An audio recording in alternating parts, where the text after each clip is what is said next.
Louisiana Beer Reviews, Corona Familiar. This is a revisit in a way. Okay, now I'll explain what I mean by that. When I did the initial Corona Familiar video out of the 32-ounce bottle, this was when they were showing it on the Grupo Modelo website as part of the Corona Extra lineup. Show the different can and bottle sizes, and they had the Familiar in the Corona Extra lineup. If you bought a bottle of that then, it said Corona Familiar, but on the cap it said Corona Extra. Okay, people were telling me it's just a family size bottle, you know, the big bottle. Or like the Schaefer used to call those the 32 ounce and the 40 ounce party bottles. Made sense. Some people claimed it was a different recipe, but I never could find anything to verify that. Some people showed pictures of Corona Extra in brown bottles, 12 packs and 6 packs of brown bottle Corona Extra in California, which was shocking. Then I think they were showing that to me in maybe Alcohol Eggs or one of the beer groups. Then all of a sudden, 2 years ago, around 2017, I guess, or even 18, Corona Familiar started showing up in the 6 and 12 packs, 12-ounce bottles. And on the cap it said Corona Familiar. So that's a little different. This was right after, not too long after the Constellation brand's acquisition of the rights to distribute Corona Light, etc. in the United States. And we won't get into all that. That was an antitrust situation. I did read the Corona USA website, and it talked about how to read the label. It says I038. I is the 9th month, September 3rd, 2018, okay? 23 hours, 30 seconds. All right. It's a painted on label. It's not the stick on, like some of these coming from like Guatemala, Montezuma, Heineken USA, Heineken Mexico, is be like a plastic sticker made to mimic paint, but this is actual paint. Okay, so it's a little nicer. $14.49 for a 12-pack at Walmart. Right after that, I started checking the Corona USA website. I noticed that it had been updated. It was showing the Familiar as a separate brand with a higher ABV. Corona Extra in the United States is 4.6% alcohol. In England, Germany, I checked those websites for some reference. They're 4.5. Nice smoke. In Mexico, I'm not sure, but it's 4.6 in the USA. There's no doubt about that. Corona Familiar is 4.8. So 4.6 for Corona Extra, 4.8 for Familiar. Slightly higher calorie count too. I think 146, something like that on Corona Extra, 154 on this. The international bitterness units on the Familiar are 19. Corona Extra, 18. Oh, let me retract. 19.5. Okay, so 19.5 on Familiar, 18 IBUs on the Extra and the Corona Light.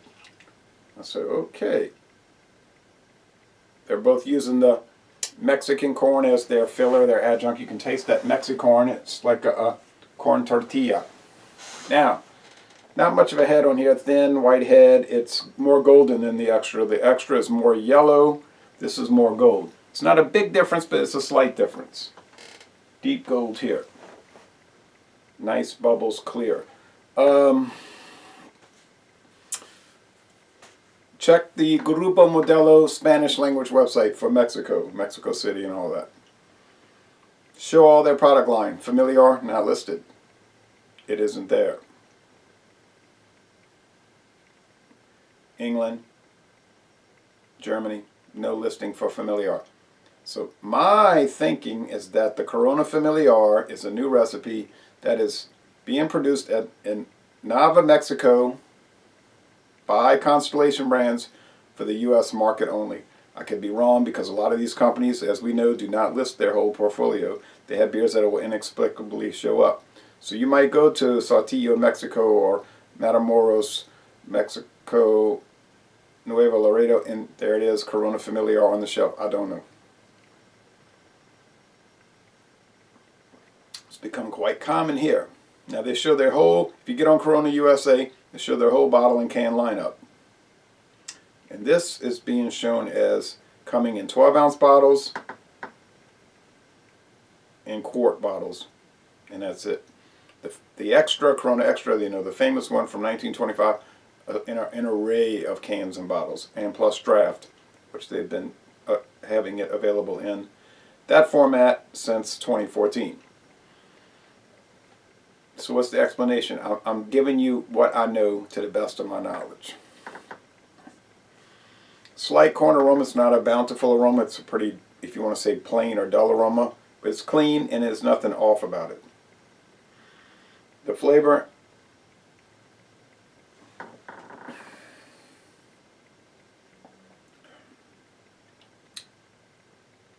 my friend David will say this, the corn in Mexico is not the same as here. There's something, and we don't know what the difference is. It doesn't taste the same. This Mexicorn, this Mexican corn, I think it is a richer flavor, a deeper flavor, and really a better flavor. It's better. It tastes nicer. Medium bodied, crisp, clean finish. The brown bottles are nice because they don't allow the store lighting or the sunlight to damage the beer and skunk it up. Same price as the Familiar. I mean, the extra. So Familiar, Extra, Light, Modelo, Especial, also from Constellation Brands for the U.S. market. Modelo Negra. It's all $14.49 at Walmart all the time. Now, generally, I would prefer the Modelo Negra. It's a heavier body beer, more alcohol, nicer flavor, darker beer. Okay, that's my choice. But I said I'm going to buy the Familiar, do some reviews. Gave my friend David a bottle. He said he was talking about that corn. I said, I know. So much better than the American corn adjunct. But they're probably using yellow corn grits from Mexico's corn supply. The American companies have gone to the cheaper corn syrup. Miller used to use corn grits. Now they're using the corn syrup, the dextrose maltose. Has it made a big difference in, say, like a Miller High Life? I haven't noticed any difference. You might say, oh no, it's really different now. Well, maybe, but I haven't noticed anything. Same thing with Budweiser. Well, they just used they use rice. The only thing that changed with Budweiser, they started using cracked rice instead of whole grain because they did a scientific analysis. It has to be verdant rice, a living rice, green rice. But they said they told the head of the company, there's no difference in the flavor. Well, why are we buying whole grain? Oh, well, that's what they always have done. They went to the cracked.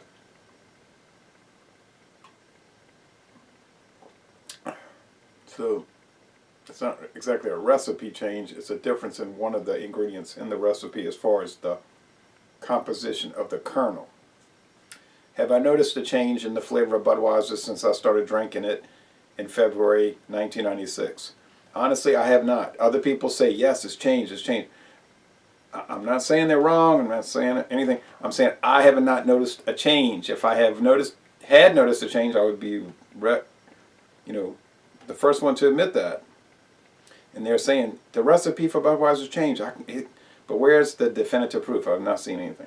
Do I have definitive proof that this Corona Familiar is different from the previous? No, I don't. I know about the specs I just gave you because that's right there on the website. But maybe before it was always the same as this 4.8 and they just had a Corona Extra cap on it and it was a different recipe. I don't know. But why were they listing it in the Corona Extra lineup? Now some people have said, no, it was a 6%. I never could find anything to verify that. It didn't taste like it was 6%. The body didn't seem that. I think that was some kind of legend that got started and people just went with it and believed it. So anyway, very good product. I like it. I'm a fan of it. I wouldn't buy it again because I can get the Negra, the Modelo Negra for the same exact price and I prefer that. But, this is a great beer. I would score it an A. 93 out of 100. Might seem high, but to me it's like a perfected product. If it has deficits, I really don't know what those are. I mean, you know, you could say, why aren't you giving it 100? Wonderful product. A most excellent beer. So Les Le Bon Temps Relais, a winner in my booklet. And I'm going to end this review by saying, y'all come on down to southeastern Louisiana.